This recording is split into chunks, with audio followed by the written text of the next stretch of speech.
Shout out to CMD Boxing Reports. All right. In the early to mid 1990s, I was what you call a computer expert. It actually started in the 80s. And I mean, I was way ahead of the game. People would come to me for help early and often. And they also, people come to me today. The difference is in the mid to high tech stuff that people deal with now, time has kind of surpassed me a bit. So when I went from back in the day being what was labeled computer genius, these days when I see, for lack of a better way of saying it, complete dummies able to do things I haven't figured out yet, it bothers me sometimes. So, why am I saying this? Well, I wanted to live stream this video, so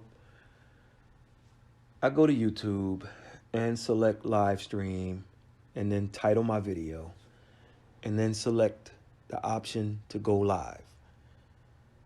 Not so fast, my friend. So initially what happened, it wouldn't let me do anything.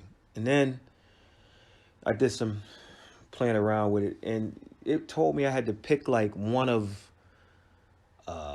it must have been about 10 different softwares to download.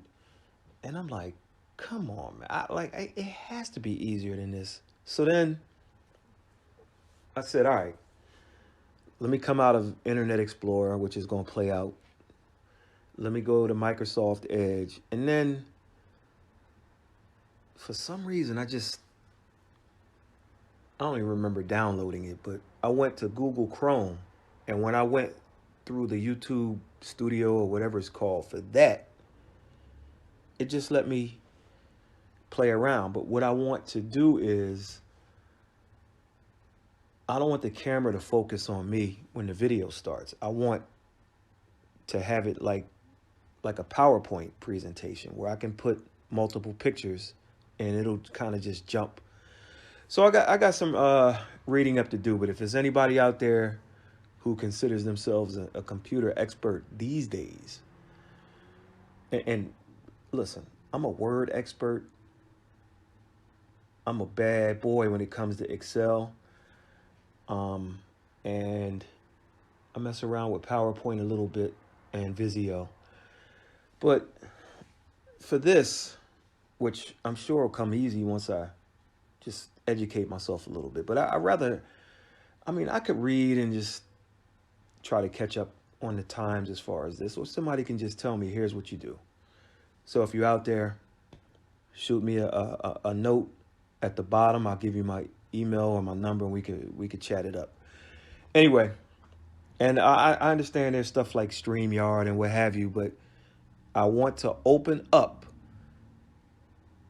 the video with just a picture and not necessarily focusing on me. All right. So I got a statement earlier today about Premier Boxing, the event in Maryland that I was going to attend. And I talked about James Kirkland in the last video or the next to last video. But due to concerns about the spread of, COVID-19, COVID-19, whatever. This Saturday's Premier Boxing Champions event at MGM National Harbor in Maryland, headlined by James Kirkland versus Marcos Hernandez, and promoted by TGB Promotions, that's Tom Brown, will be postponed until a later date. In the interest of public health and after reviewing the current information on the virus, we have decided the best course of action is to postpone Saturday's event. It didn't say the virus, it said that COVID-19, said Tom Brown. We understand how disappointing this is to boxing fans and regret any inconvenience. All ticket orders will be refunded to your original point of purchase. If you purchased online through Ticketmaster, all orders will be refunded automatically.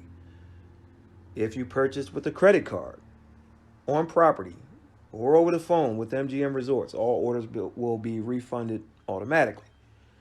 Credit cards. Orders purchased with a credit card will be refunded to the credit card used for purchase. Third-party purchases, please reach out to your original point of purchase for information regarding your credit. Good luck on that.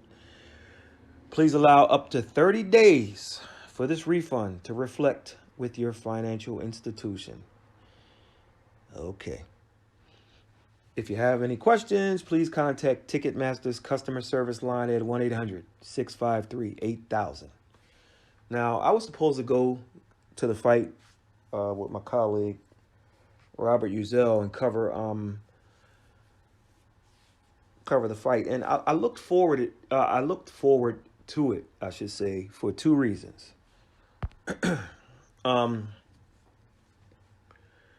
Maryland jurisdiction trumped Premier Boxing and Fox on this one. And Maryland made a bunch of shutdowns, and once Washington, D.C. recommended all events shut down, Maryland followed suit as the sister state.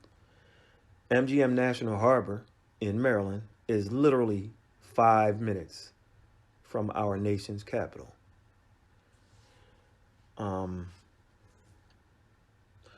The Top Rank show featuring Shakur Stevenson versus Miguel Mariaga was still on up until a short time ago when the New York State Athletic Commission put a stop to it. And Bob Arum's plan was to have no fans attend, just media. And it was a go until just a short time ago. Now, let me go down. And the Top Rank press release read like this. After close consultation with the New York State Athletic Commission, it has been determined that Saturday's and Tuesday's events cannot proceed in light of the ongoing coronavirus crisis. Top Rank will work with the commission to reschedule the events as soon as it is safe for all involved. The health and safety of fighters and their teams and everyone involved in the promotion of these events necessitated taking this step. We thank everyone for their understanding, and we will continue to work with our broadcast/venue partners and state and local officials to decide when the time is right to return. Now,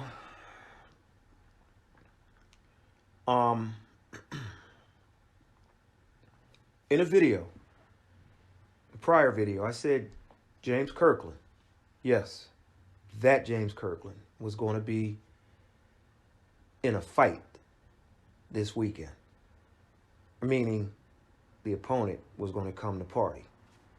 And it's Premier Boxing, which means they're probably lining up James for a shot at Jamal Charlo.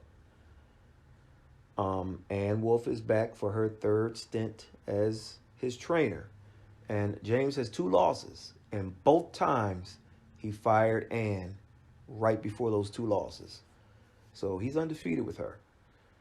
And I hoped if he won and eventually received a Charlo fight that he keeps Ann in the corner. She makes sure he's in the best fighting condition possible. And you know James, he was like a machine when he worked with Ann. Just based on recent history, I'm not sure even Ann can help him. And I say that because the last time I heard James talk, his speech was slurred. So we'll have to see where he is with his motor skills. But and mind you, this was before his brutal fight with Saul Alvarez. So James is 34 wins, 2 losses with 30 knockouts. And speaking of Wolfe, I promised everybody in the video that I was going to ask her about this back and forth between Layla Ali and Claressa Shields. And I also said I was going to ask her what she thought of Shields as a fighter. And then finally, it was going to be 3 questions. I was going to slip 3 questions in with Ann. And finally, if she was offered $5 million to take on the winner, would she lace up a final time? And I'm just interested because Ann has a way of answering questions. So I was looking forward to that. And the other reason I was looking forward is because James takes on, well, he was supposed to take on Mark Anthony Hernandez. And Hernandez is 14 wins, 3 losses, and 3 knockouts. So he is not a one-punch knockout guy. But he does have a little pop. I've seen him fight, and he works behind a double jab. He's very relaxed in there. He likes to be relaxed and take his time. And, of course, Kirkland's game is fierce pressure. So I stated in the video, if I'm Hernandez, I take a look at a sheet of tape. He was another fighter without a lot of pop, but he stopped James. And I try to catch James coming in if I'm him. So Hernandez went 9 rounds with Banana Rosario. And eventually Banana wore him down. But in that fight, Hernandez got his too. But what wound up happening is Banana countered him with a big left hook and he dropped him. Hernandez got up. The referee allowed it to go on. Banana threw a bunch of follow-up shots and the referee jumped in. And Hernandez had never been stopped. So he was extremely upset with the referee and he kind of collapsed in frustration on the canvas and just very upset. Now, I thought if Hernandez held up early, this fight that was postponed, this was going to be a decent scrap. If he held up early. Now, we also know, plus we don't know what James has left, so you never know. And I just thought if Hernandez could weather what I suspected to be the early rush by Kirkland, he might cause some problems. But could he weather that storm? That was the question. So the fight is on hold now. I still like it. I like it as a test for James, and hopefully they'll make it again, and hopefully it'll come back to the same venue. But we'll see. But one thing I will say, if this fight happens, let's say in a couple of months, and Kirkland looks okay, he should get right back in there and then back in there again. Okay? Now, he did slip in 2 fights late 2019, and I'd like to see him squeeze 3 to 4 more if he can before, well, at the time I said before the halfway mark of 2020, but things are going to be pushed back now, so, and who knows, Jane might be fighting off TV now. And then I was like, unless something's changed, Hernandez, he's not going to lay down. He'll try to fight James, so we'll see. Stevenson versus Mariaga. I think that would have been a decent test for the young fighter. Mariaga's won 4 straight since losing to Vasily Lomachenko. And he fought twice in 2018, twice in 2019. And as I stated, Top Rank was ready to go with just media and the announcing team and no fans. And so today they had the press conference, and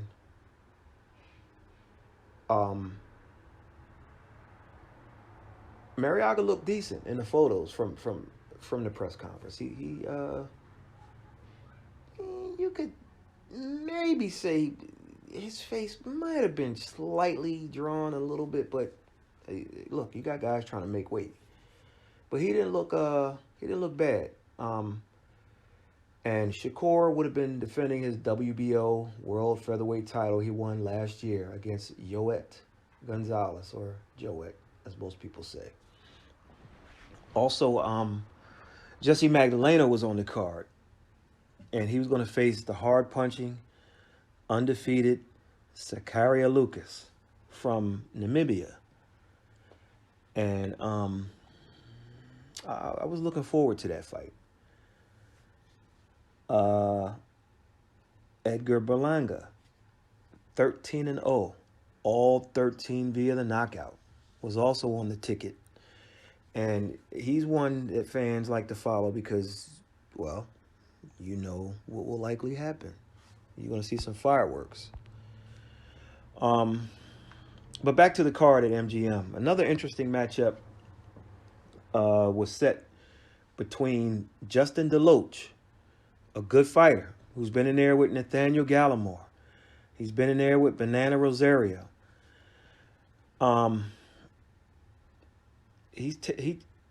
That fight I was interested in. He would have took on the Lithuanian Olympic guy, Imantas Stanionis. And Stanionis, man, that was a decent match. I'm just sorry I won't get to see that one. Hopefully they do. But with all the fights I mentioned, boy, here goes the voice thing. You just get the feeling that even if these fights occur at a later date, these guys won't be as sharp and ready as they were for March 14th. And sad to hear that.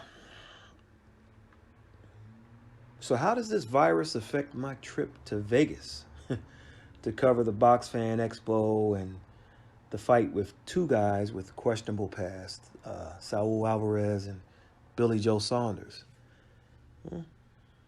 Don't know yet. I will say this. I used different platforms to book my trip. A couple of my hotel bookings were non-refundable.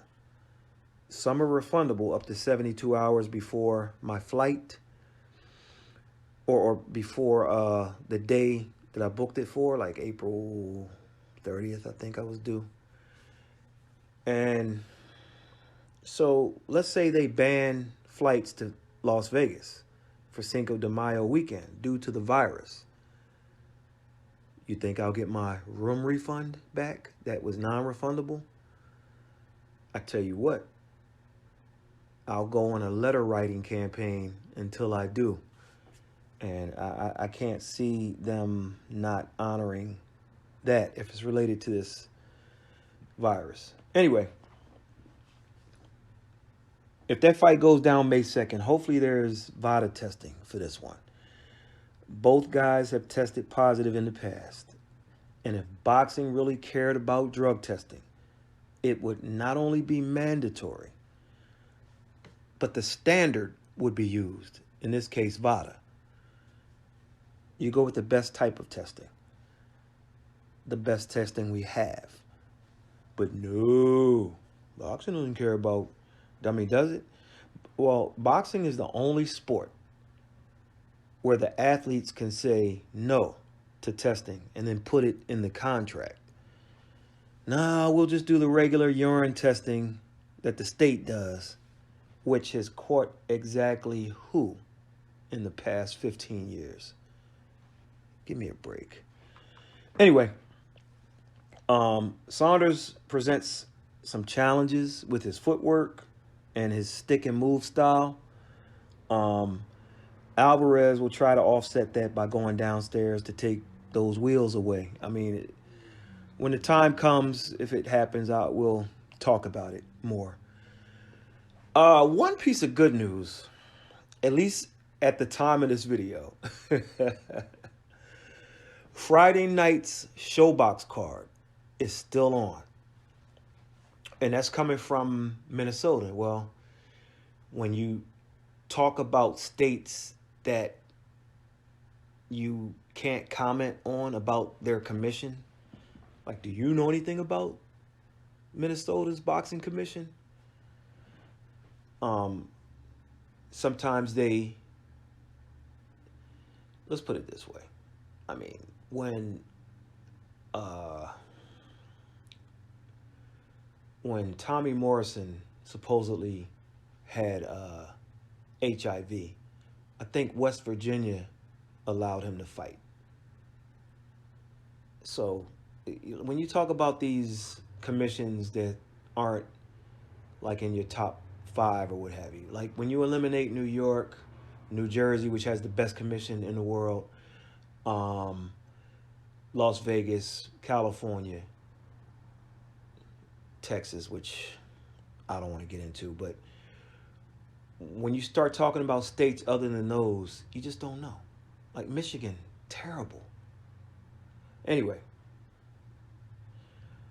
so Friday night's Showbox card is still on, and fans can attend from like at the time of this. Um, if that card goes off, you want to check out Brandon Lee. Okay, Brandon Lee's 20 years old. He's a beast. Not because of his record. He's 18-0 with 16 knockouts. I mean, this kid can fight. It's just not a blown up record. He's only 20. He's in a step up bout against Camilo Prieto. And Camilo's 15-2, 9 knockouts, and he's never been stopped. Can Brandon stop him? Tune in. If the card goes down. I'm gonna cut it off. Well, what else? Oh,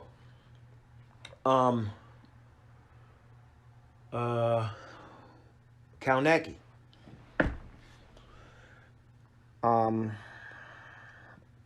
The fight that came on last week, Adam Kalnacki, Robert Helenius. We had an upset. And Kalnacki can fight. A couple of things, I'm not going to make excuses, but a couple of things I noticed. The first thing is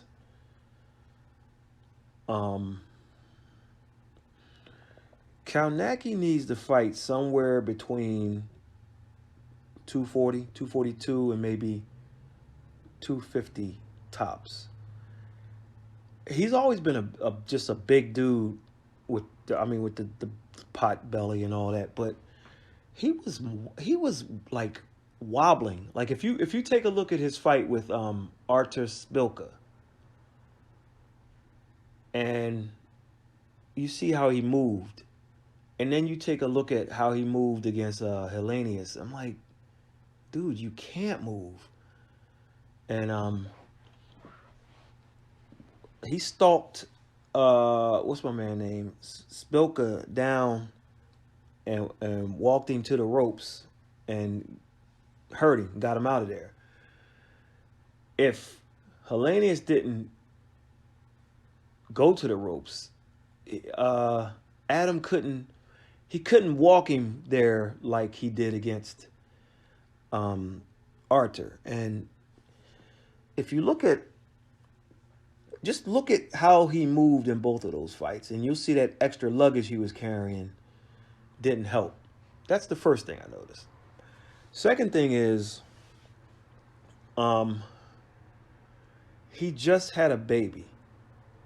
And when you have that, your firstborn, and he's like spending time with the kid and the mother when ordinarily he might be training, and then the kid and the mom are like at the fight and in the dressing room and in the crowd. It's like, dude. And listen, I understand you want to be a father and what have you, but I just think his mind was somewhere else. And then you're thinking like, okay, I mean, I got my support out here. This guy's been stopped by guys I've stopped. It's kind of almost like with Julian Williams' situation. He beat Nathaniel Gallimore cleanly. Gallimore stopped Banana. So I'm going to beat Banana. I'm in my hometown. Well, Kalnaki's adopted hometown, New York, not necessarily Brooklyn. He well, and then Brooklyn extended. Let's put it that way. So he Gerald Washington stopped Hellenius, right? And then who's the other guy?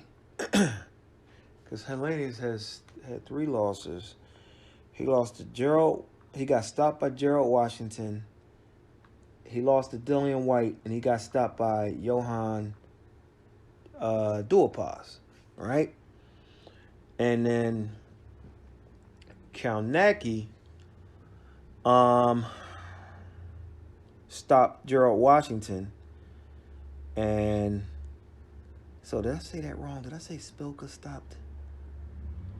No. Spilka lost to Kalnacki. Well, anyway, the point in that and the newborn and all this stuff is going on. It's like, but with all of that, I still would like 10 to 15 pounds to come off of him. If he can do that, he can be at his optimum weight, and then we'll see. But anyway, I'm gonna cut this short. Hopefully that Brandon Lee fight happens tomorrow on Showbox. If it does, check him out, and he'll probably get knocked out just because I'm saying this. But hang in there, Brandon. Hope I didn't jinx you, buddy. Also, and this is shape. You know, people last year called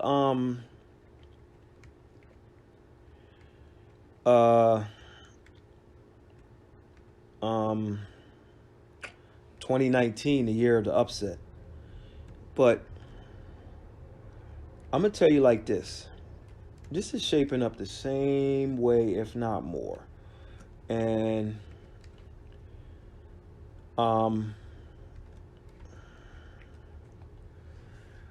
what was happening is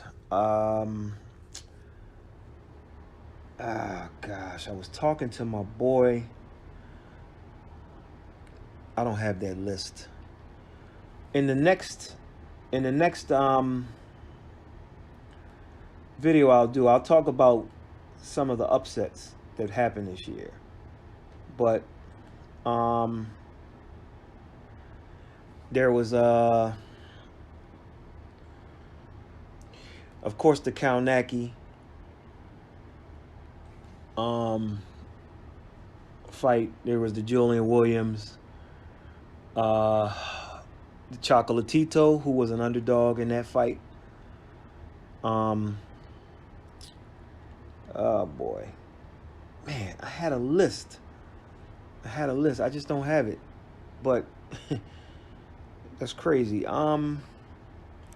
Chocolatito. Oh, that kid that skipped high school, the kid from Texas, and he's a big puncher, and he skipped high school and he got lit up. Oh, what is his name? Well, anyway,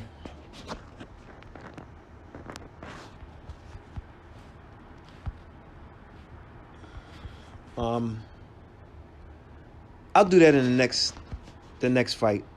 I mean, the next damn, what was his name? Wait a minute. Where's my list at? I want to do it. I'm gonna do it in the next video too. Hold on, wait a minute. Banana beat Julian Williams.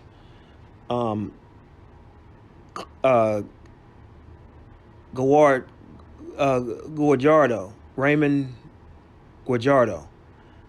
Clay Collard upset him. Hellenius beat Kalnacki. Jono Carroll upset Scott Quigg. Chocolatito beat Yafai. Roman was the underdog. Jojo Diaz upset Tevin Farmer. Javier Molina upset Amir Imam. And Joe Smith Jr. beat Jesse Hart, who was a big favorite in that one. So anyway, all right, that's it. Cut this off at 30 minutes and some change, and catch you in the next one. Check out Brandon Lee if he fights tomorrow. Catch you later.